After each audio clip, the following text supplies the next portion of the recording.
What's up, everybody, and welcome to this week's episode of the Wellman's Podcast. My name is Brian Brosi. I'm joined by my friend and co-host, Keoni Tita. Keoni, how are you today? I'm good, trying to get my sleep in. This is going to be part 3 of our sleep episodes between me and you without the experts. And just to refresh everybody, we are following basically this book, Why We Sleep, by Matthew Walker, PhD. So I wish we could have him on to interview, and maybe someday we will. But we're basically following that. So check out his book. We are going into pretty good detail on it. And I always love, I know you do too, Brian, is getting expert opinions on sleep. Because just the other day I was talking to a colleague of mine, and he just read a book that talked about, well, you should only have 5 hours of sleep. Get up early, get all your work done. You don't need any more than five or 4 hours. And basically, if people don't know already from the last 2 episodes, that is absolutely false and dangerous. So anyway, this episode is really exciting for me because I think it's basically we're able to delve into dreams in a scientific way and get a better understanding of them. And that is really in the last, since the turn of this millennium, we're really starting to understand dreams. No more do we just have these kind of theories behind them. We're actually starting to get an idea about what's going on with dreams. So let's go into that a little bit. But before we get into that, let's think about what's actually going on with dreams. Like every single night, if you get a good night's sleep, you are actually starting to see or hear things that aren't there when you go into dream sleep. So in essence, you have hallucinations. You're also starting to believe things in your dreams that couldn't be possible, like flying or whatever. So you become delusional. You also become disoriented about time and space, people and places. So you also become disoriented. And then you also have these extreme swings in emotions. So you're effectively labile. And when the sun comes up, you forget most of it. So you're amnesic. Basically, I just described to you what a psychotic person does. And we do that every single night. Yeah. And we want to understand why we are doing that. And it is absolutely fascinating why we're doing that. It reminds me, this is just a theory that I've heard, but it's really thought-provoking, is what if dreams or these hallucinations that you're going through are the things that actually pulled humanity kind of out of the Stone Age, so to speak, kind of out of our savage selves and pulled us into progressing into the modern day with our science and technology? I mean, it's very interesting to me when I listen to a mushroom researcher talk about hallucinogenic mushrooms or marijuana or anything that can make you hallucinate in some sort of way, and what it does to kind of detox or adjust the brain and bring out the creative potential, helps you be more empathic, helps you be able to read facial expressions better from people, just helps you to think outside the box, so to speak. And so dreams kind of do that thing that mushrooms and hallucinogenic drugs kind of can do for people. I mean, right now there's all kinds of research on psilocybin from mushrooms for helping people going through psychosis and stuff. So it's just something interesting to think about. Yeah, absolutely. It's pretty funny. Have you had one of those dreams where you wake up and you really do feel like it was real too? Oh It's yeah. pretty crazy. I had one a week or so ago. I've been dating my girlfriend for almost 6 years now, and I had a dream that she was hiding 2 kids that she had from me. And when we woke up, I had to ask her. It was that like impactful. Yeah. No, absolutely. You definitely become irrational and delusional, and you can wake up being like, whoa. I mean, they can Yeah. really, really strike you. And, during your dream, you are actually believing that and thinking that that is the reality. Yeah. Anyway, so when do we actually dream? Well, stereotypically, when we say dream sleep, we're talking about REM sleep. But in actuality, you do dream to some extent through all stages of sleep. You just don't get the motor cortex and the bizarre experiences that you do in REM sleep, in NREM sleep. So they're two kind of different ways of dreaming. So when we talk about dreams, we're really talking about REM sleep. Okay. Yeah, so we're not And really talking about that lucid dreaming yeah, where you're like in a bridge between the next dimension and where you're well, laying in bed. I am gonna talk about that. I mean, lucid dreaming is REM also, and Oh, we're gonna okay. talk about that too. So lucid dreaming and REM are kind of the same thing, but NREM sleep, your deep sleep, you are actually dreaming, but in a very unique way that you don't remember, and it's more, it's not as real. Let's just put it that way. All right. Yeah. So, but typical dream sleep is REM sleep. So I'll leave it at that. But anyway, one of the ways that researchers are now being able to really delve into dreams is through using MRIs. So with that technology, we're getting better ideas about dreams. Fascinating thing, in deep sleep, what we find is metabolic activity actually slows down. REM sleep speeds it up and lights up various regions of the brain, like your visual spatial region in the back of your brain. This enables complex visual perception. If you dream about moving or anything, any motion, your motor cortex lights up. So it instigates movement, even though in REM sleep, as we said on previous episodes, you're completely paralyzed during REM sleep. The only thing that is moving are your eyes. Right. You're completely paralyzed.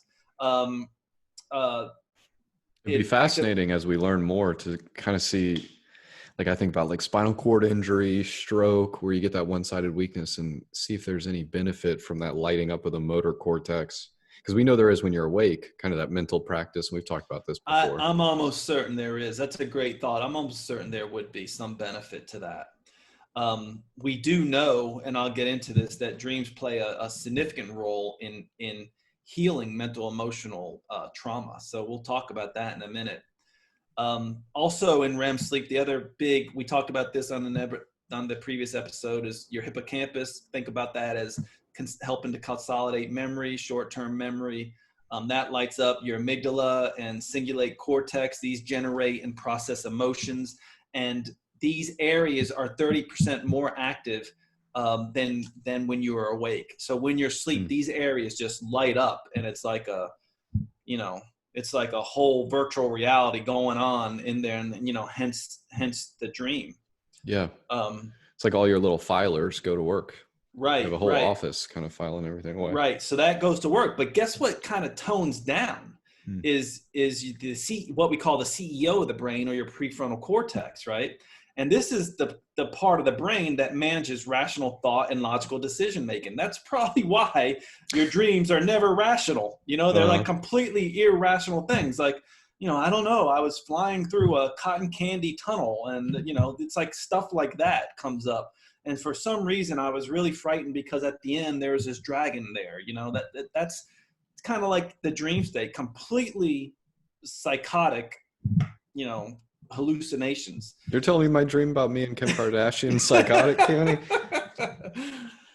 And there's probably a reason for that you completely go irrational. Because it almost seems like dreams take an irrational reality that you experience during your dreams, and then basically helps you cope in a more rational reality in your waking state. So that's fascinating. Anyway, so knowing all of this, dreams are more readily available by waking up people, getting a dream report on them, taking pictures of the brain with the MRI while they're sleeping. With all this, we can actually predict, we can maybe even get insight and read and predict what people's dreams are based on MRIs. And this is kind of what a researcher named Dr. Yuki Yasu Kamanitani he looks like he does research out of the Advanced Telecommunications Research Institute, International, Kyoto. Anyway, he basically took people, let them fall asleep, would wake them up when they were dreaming, get a dream report, did this over and over for a lot of times. And then basically he would have people in the MRI. He would look at what areas of the brain would light up, when they got these dream reports. And then he could take those areas of the brain that are lighting up and can take somebody completely that's not even part of the study and get an idea of what they're dreaming based on the MRIs of their brain when they go to sleep without waking them up. So you can get an idea. So you get some of a general idea or a theme of what's going on based on the areas that are lighting up from the MRI studies. Now, is the dream report an MRI, or is that like a subjective reporting? So basically what they're doing, the study participants would be in this MRI and they would fall asleep in there. And as soon as they'd start dreaming, they'd wake them up and get a report from them. Okay. Yep. So they would tell them what they were dreaming, and then they'd match it up, and they did this over and over again. And then pretty much they can take anybody and see what they're dreaming, take a picture of their MRI and match it to these dream reports and pretty much get a pretty good idea of what their dreams are. Wow. So it's kind of a rough way of decoding dreams, but that's actually fascinating, right? Because think about where we'll be in another 20 years. I mean, your dreams are no longer private maybe after a while, That's no bueno. Yeah, it could be. Also here's another study by a guy named Dr. Stickgold. Anyway, he designed an experiment to help determine if dreams are a precise replay of our recent waking autobiographical experiences. And this is what fascinated me, because I used to think that this is really what's going on, that, you experience everything in your day and then you replay it in your dreams and, kind of consolidate memories and that type of thing.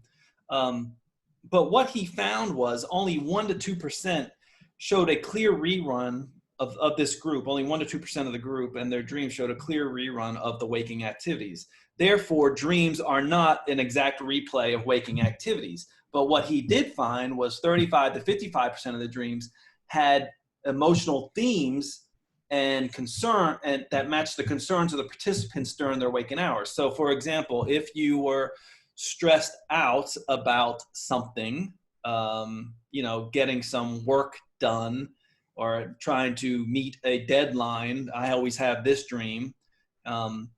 Maybe I would have a dream of something like being back in my college days and not being there for the final exam. Right.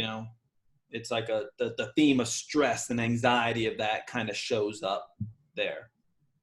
And so what we're saying there is it's not like you said, a rerun of the exact day or the activities of the day, but possibly, like you mentioned, 35, 55% of it being kind of an emotional rerun. Yeah. Okay. Kind of an emotional rerun, right? So dreams are primarily reruns of emotional concerns and not necessarily activities. Okay.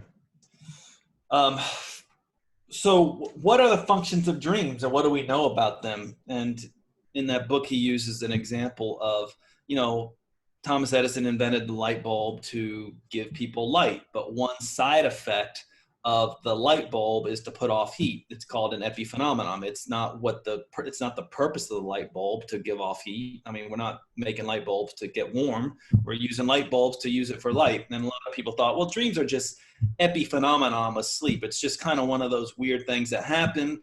And, that's all it is. We don't need to make something out of it. It's just kind of like a weird evolutionary quirk in why we sleep. But what we find is that dreams actually serve a couple functions. And the two main functions is it nurses our mental and emotional health, and then it also helps with problem solving and creativity. So dreaming, when we're talking about mental and emotional health, is kind of like a soothing balm. It kind of like is, a way for us to cope with trauma or emotional stuff better. And so that we can go through our day without being, borderline anxious or psychotic or whatever. So dreams kind of tamp down whatever we may have experienced in our past or whatever emotional theme is running through us. So that's the first thing. So nurses are mental and emotional health. So REM sleep is really like overnight therapy for all of us. So you have to think about it as taking away the painful sting out of life's traumas, stressors. It even offers resolutions and even solutions that you may not even be aware of or conscious of. It's very interesting to me that when you actually go into this dream state, that one thing that is not present while you dream, that is always present in your brain, is a compound or a chemical called noradrenaline. It's a key stress chemical in the brain, and it is shut off in the dream state. So those levels are almost non-existent. So REM sleep is the only time that noradrenaline, or your stress hormone, your brain stress hormone, is absent for the brain during a 24-hour sleep-wake cycle. Okay, so noradrenaline is the same thing as norepinephrine. It is the brain equivalent of the body's chemical of adrenaline, so which is epinephrine. So noradrenaline, norepinephrine, adrenaline, epinephrine. Okay, mm-hmm. And we know of adrenaline as part of your body's stress hormone with cortisol. But it's fascinating that noradrenaline is not there. Okay, so that says something about dreaming. All right, so that means that noradrenaline's not there. Maybe it has something to do with the angst of living and helping us cope better. Yeah, absolutely. And it speaks to kind of what we were talking about on the last episode with our catabolic and anabolic differences between being awake and sleeping. Well, yes, because it's speaking kind of to, all right, let's get rid of stress hormones so we can be more anabolic, right? Like rebuild, detox, that type of thing. Yeah, that's soothing you were mentioning too. Yeah. So so we can think about dreaming as kind of emotional reactivation that is occurring during dreams without the stress hormone, okay, which probably makes it more easier to cope and to reintegrate certain emotions and memories and stuff like that. So we can think about REM sleep as remembering salient experiences, but also helping us to forget or dissolve painful emotions. So you may not forget the memory, but you may not have the same emotional charge of that. Trauma, yeah, it's interesting to think about the noradrenaline in the context of kind of like that dream you were talking about, like missing the test. Yeah. Where you feel that you feel that angst and anxiety and that stress. But if that's not there, then it's just interesting to wonder how that plays. Right. Well, it's very interesting to me that, without the tamping down of noradrenaline, are you more likely you're not likely to reintegrate emotional traumas and stressors, right? So that's a question that these researchers asked, and let's go into that. So one of these researchers was Dr. Rosalind Cartwright at Rush University in Chicago. She demonstrated that it was only those patients who were expressly dreaming about painful experiences around the time of the events who went on to gain clinical resolution of their trauma. Okay, so whatever their psychological trauma was. So what she found was the dreams helped them cope as long as those dreams had similar emotional themes to the waking trauma. That they tended to be more healing. It's also very interesting that patients with PTSD, what they find is in their brains is they don't have the tamping down of the noradrenaline. So basically when they dream, the noradrenaline is still there, or they're at much higher levels, and therefore their brains cannot detox the emotional trauma. And that's what seems to be playing out in the dream state. So people with PTSD don't dream appropriately. They have a chemical environment that doesn't allow them to soothe the trauma or to detox the emotional trauma. So many PTSD patients have these recurring traumatic dreams, and they just repeat themselves like a broken record over and over and over and again. And a lot of times it's because the brain is trying to reintegrate, trying to heal the trauma, but can't do it because the noradrenaline is all around. So that's another fascinating thing that just blows me away. I mean, essentially the brains cannot divorce the emotions from the memory, and therefore in your waking life, you carry it with you. Okay. Right. So then you hear a loud car sound and, you jump for the bushes thinking that, you're under fire or being attacked or something like that. It's very hard to dissociate reality from things that aren't real. So that's kind of a theory that was out there. And lo and behold, what Dr. Murray Raskin, I think through the VA, was treating war veterans with a drug called prozazin or prozazin. And this prozazin is a blood pressure medication. He was just treating them for blood pressure. And one of the side effects of this drug was that it lowers noradrenaline. And lo and behold, after a few weeks of treating these PTSD patients with this drug, many of them were coming in going, look, doc, I'm not having, my PTSD seems to be so much better. And what they actually found was that one of the side effects, lowering the noradrenaline, enabled them to dream in a more appropriate way so that they can soothe the emotional trauma better. Wow. Yeah, that's fascinating. That was one of the first things I was thinking about, is just wait till we medically can control this with drugs. Right. So, and we're on our way with doing that. The other thing that dreams do is it really helps us to be a well-integrated human. And what I mean by that is it gives us the ability of reading facial expressions and the emotions of faces, okay? This is one of the things that humans are really, really good at. Really, all primates are good at, is reading facial expressions and being able to be more empathic.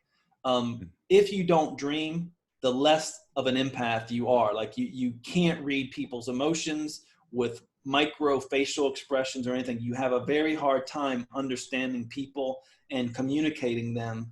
And where could that lead you if you can't read micro expressions with precision because you're not dreaming appropriately or not getting enough sleep, right? Yeah. And you think about it in the context of a soldier with PTSD, and then if they're active duty at that point, you're unable to kind of read the populace. Just thinking about a soldier in Afghanistan or Iraq, something like that, where you're solely going off these facial expressions to kind of judge who you're around. Well, think about a sleep deprived police officer, right? Yeah. Who's being confronted with somebody and he's already on edge. Has poor sleep and he can't read these micro expressions of somebody. I mean, you can see where that could lead to. That could lead to possibly what we're seeing in the media right now, where people are getting shot that are unarmed. Right. It's like stuff like that where, okay, sleep can be a real danger to society if you're not getting enough and if you're not dreaming in an appropriate way. So the more REM sleep you get, the better you are at reading people's facial expressions. You will know whether this is a friend or a foe, if this is somebody you should hang out with, or if this is somebody who's trying to take advantage of you. You get a better idea of that. Sometimes we call that innate intelligence, but really it's just the matter of just being able to be really good at reading people. And dreams help us do that.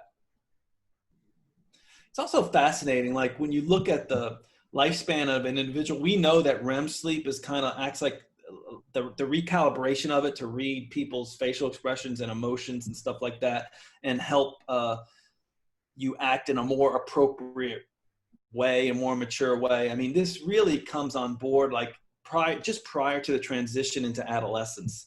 So when, and this may have an evolutionary aspect, right? Because if before adolescence, you usually have some adult or your parents, looking over you or somebody to make sure that, you're so on called acting right and doing appropriate things and so on and so on. Right. But once you reach adolescence, now this dream state comes on board and helps you cope with the reality of coming into the adulthood. But then it makes you think like, okay, so adolescence, we're talking about junior high school. Like, so what are we doing to kids when we wake them up early and kind of deprive them of appropriate REM sleep? I mean, could that play a role into not only, affecting their learning ability, but also making them act out in ways that are not appropriate in a school setting? Right. Yeah. So it's just a fascinating thing to think about. Besides guarding your sanity and emotional well-being, dreams help you to intelligently process information that inspires creativity and promotes problem solving. And we hit on that on our previous episodes. And this is what I find very fascinating about dreaming. And this is something that all of us can really do now to help our creativity, help us maintain focus, and to give us deep insights into things that may have never been discovered before. Because think about what a dream is doing. A dream is making you psychotic at night, completely irrational, right? I mean, in your dream, you are completely irrational. But what is that irrationality doing? Something about the dream takes that irrationality and makes you think of concepts that have never been thought about in the history of the human mind, or at least put down on paper. Okay. So people say, well, it just came to me. Well, it didn't just come to you. I mean, our brains are set up to constantly decode, mix and match things that may not be intuitive or common sense, but in the process, pull us along to have these creative insights that make us as a species better. So this is what dreaming has done for us. Like, I think, without dreaming or these nightly hallucinations, I don't think we'd be where we are today. I think we would be back in the Stone Age. I think that's where we would be without these dreams. So there's a really neat evolutionary component to it that is helping us progress along and be more conscious, if you will, and be more empathic, if you will, not only to each other and ourselves, but also to other earthlings. And one of the greatest examples I love of this is, there's a few, but think about what children do. I don't know if you've ever had the experience of this, but my niece, right? She was adopted by my older brother. She came here to the United States when she was, I don't know, like 5 or 6. Anyway, she came to the United States. Within 3 months, she was speaking perfect English. She had no lessons. She was just around us. We were all speaking English. And you find this over and over again in children with picking up language, even their own native language. Long before they even know anything about grammatic rules or anything to a language, they intuitively know how to put sentences together and how to speak in a communicative way, right? Yeah, communicate with people in front of them at the least. Oh yeah, and they have they don't know any of these rules of grammar or anything like that. And a lot of it has to do with the dream state where, it just helps you put things together and coordinate things based on some of the experiences you're having in life. So there, it makes you think, well, I'm hearing this foreign language over and over again, and your dreams help you put it all together. And you hear this with people studying languages who are doing deep study of languages, where all of a sudden they know they hit a milestone when they start dreaming in that language. Right? They're like, oh, okay, now I'm getting somewhere, and things just seem to flow better, and you speak in such a way that you don't have to think about. Yeah. And so now overall, you know that you're getting fluent. Overall, in the lifespan, Keoni, we're having more REM sleep as we grow into our adolescence, is what we're saying, correct? You're always having you're always having REM sleep from what I understand. You're always having REM sleep. But from what, like you mentioned, like the child's able to pick up on it much quicker. Just speaking about languages specifically, a child picks it up so much quicker, and there's a lot of variables there. But thinking of sleep specifically, a kid is getting a lot more sleep than a 15, 16-year-old, and then so on and so forth. Yeah. And you can think, I do know this, like as a child, your brain is maturing quickly. Your prefrontal cortex is maturing quickly. You're making a lot of connections, and maybe I'm just drawing stronger connections with your brain about stuff. Your brain is like a sponge to everything that's going on around you, more so than what's going on into an adult brain. Mm-hmm. So that, I think that's one of the ways. Yeah, it's a fascinating thought and question. And I think that's why kids just pick up languages so easy compared to an adult trying to, pick it up. themselves. You know, it's just like a sponge, and it's almost like the child's brain is letting the brain do what it does, where we as you know, adults become too, you know, for lack of a better term, too rational in our way of thinking, you know, in our waking life. Yeah. But anyway, another favorite example is a guy by name, this guy, one of my heroes, should be everybody's hero actually, but his name is Dmitry Mendeleev. He's a Russian chemist, and he's the one who came up with the periodic table. And through deep study, he knew that the elements were all related somehow, and he would study them. And a lot of people were working on this problem. And one day, he basically dreamed where all the elements came together and kind of formed this periodic table in his dream in a way that was rational and, you know, made sense and stuff. And hence now we have this periodic table. And, you know, it's basically a table that is all the constituents of the known universe came together in this one table and put it together in a very elegant way. I mean, think about the periodic table and think about, you know, how insightful that was, putting that together. Yeah. Another example is Paul McCartney of the Beatles. You know, he said, you know, he heard the song "Let It Be" in yesterday in a dream, got up and wrote it and played it. You know, have you had that experience, Brian, at all? I mean, you know, I've actually had tunes in my head that were very unique, you know, that I just heard. Now, if I was a musician, or if I had the wherewithal, and I think people should do this, is just when you have insights like that, you should really get up and try to at least record it, you know, or write it down or something.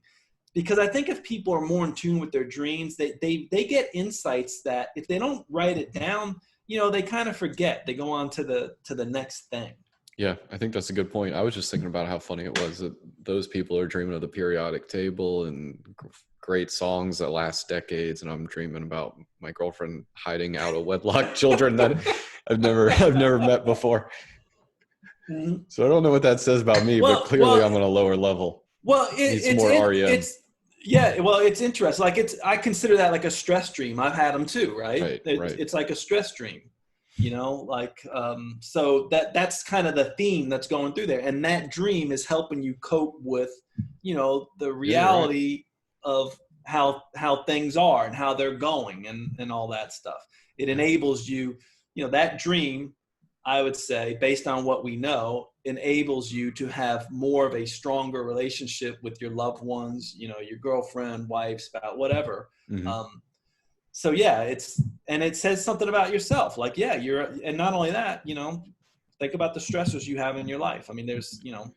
Right. When I was taking the National Physical Therapy licensing exam, I must have dreamed 3 or 4 times, Keoni, that I passed it or that I woke up. And I wasn't doing this. The screen looks a certain way. Like it's very, you know, everybody takes a picture of it when they pass and da-da-da-da. So the screen, when you pass, is like a marketable thing. When you see that screen, you know what it is if you know what it is. And I would have dreams that I would roll over, open up my phone, look at it, and there would be that I passed and that was, I mean, I must have had that dream 3 or 4 times in a month waiting for the exam results. So it's just crazy. But I do feel like I've had dreams where you kind of feel like you're having that insight, and then it, like we mentioned earlier, it's just like it's fleeting. I can never catch the salmon that's jumping through me. Right.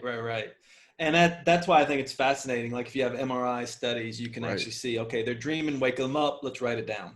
Yeah. You know, because most of your dreams, a lot of the dreams that you remember are the ones that you're dreaming right before you wake up. Right. Yep. Whereas the rest of the night, you probably That's missed where I was a lot making of content. Periodic table too.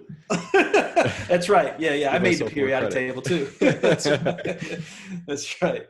Another guy, you know, you can go a lot of like insights, like a Nobel Prize winner, Otto, I think his name's Louis. He was a neuroscientist. He won the Nobel Prize for the inspired vision of, he dreamt about 2 frog hearts beating together, which ultimately led him to knowing how nerve cells communicate via synapses and neurotransmitters. So he got so he's the one who came up with that through a dream. Keith Richards with the song Satisfaction, you know, he dreamt that. Mary Shelley, the author of Frankenstein, you know, she had this dream about that, wrote it down. So a lot of neat insights. I think artists intuitively know, creators intuitively know that you need to sleep and dream to really get that creative spark back Yeah. in you. Yeah, absolutely.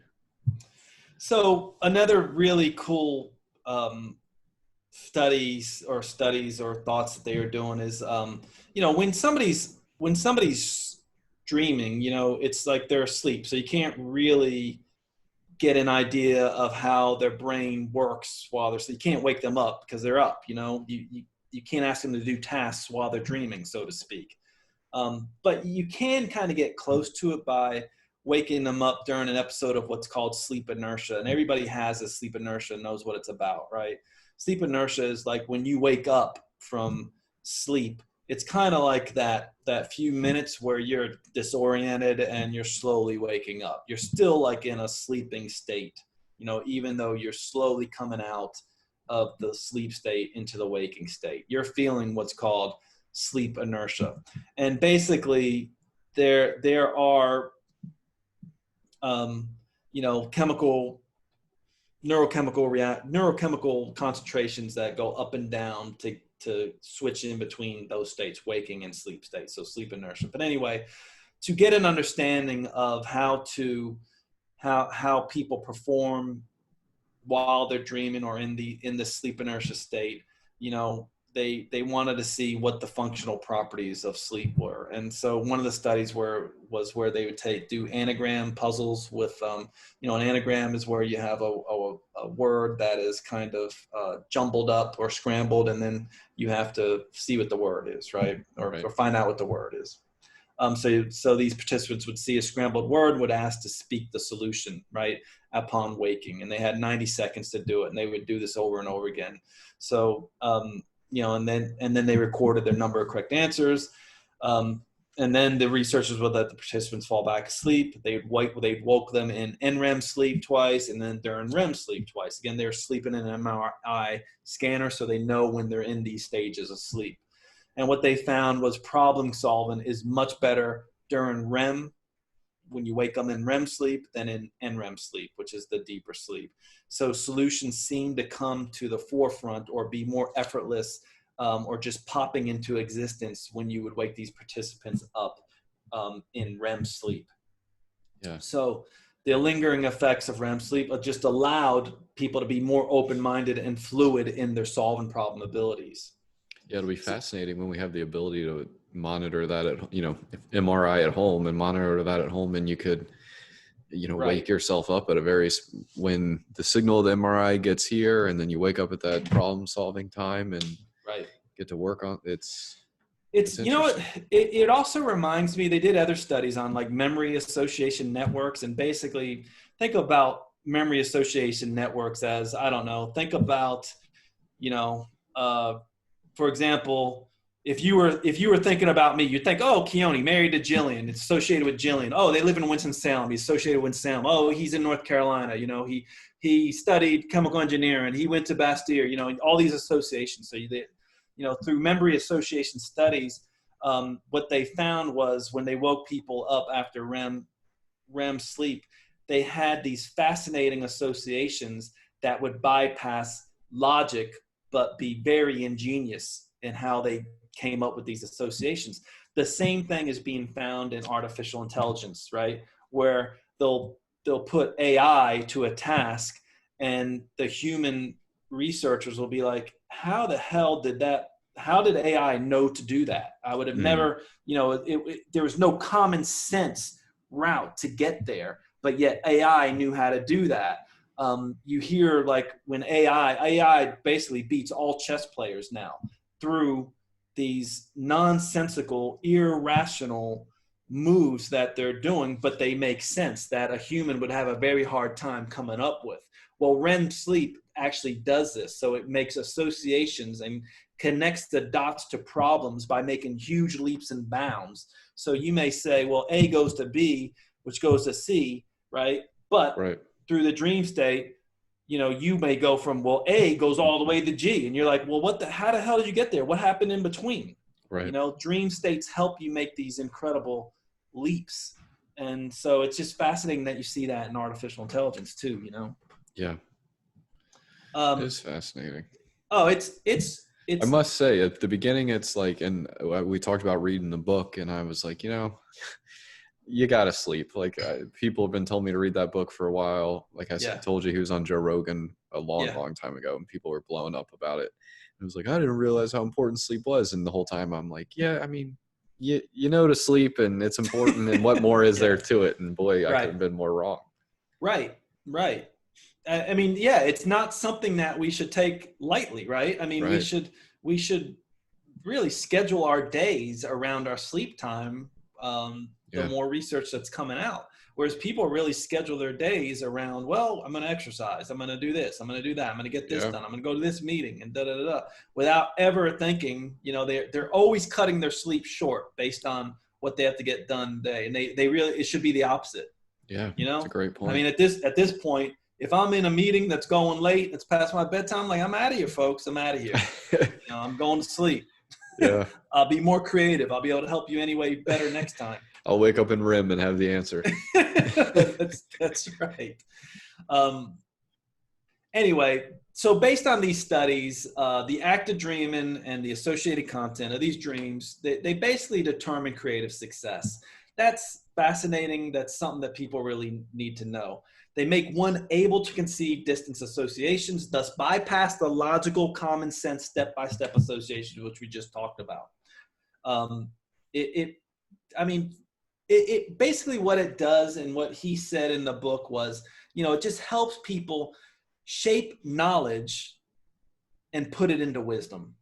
You Mm. know, Mm. basically that's what it's doing. It it is a way. It is a natural inbuilt way for you to help crack codes and problem solve.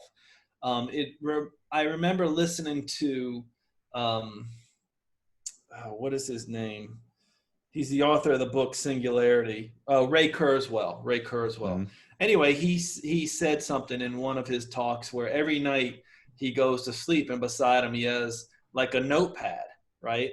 And to kind of spark his creative process or dream state, he will focus on a problem that he's been having during the day that he wants an answer to, or he'll just say, I would like to have an answer to what's going on with, I don't know, voice recognition stuff. Like, why is this a problem? Why is it not exactly? Why can't we get the intonation right in voice recognition? For an example, you know, and a lot of times that answer may come to you, you know. So maybe you can spark, you know, this abstract dreaming state where it takes complex stuff, shuffles it up for you, puts it back together in a way that makes sense in real life, you know, but without the dream never would. So it helps with problem solving. Yeah. You know, in these studies also, they did studies where they would give these people problems to solve, a group of people problems to solve.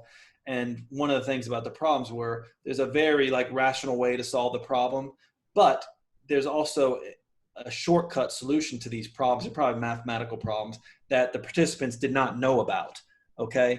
And what they found was how long it would take for the people to find these shortcuts, and then how good was their sleep, or they would make sure they slept good and then subjected to this, and then they'd see how long they took to take these shortcuts. The people that dreamt found these shortcuts much faster. The people that didn't did not. They, you know, they kind of powered through the problem solving and were slow in coming to these creative solutions.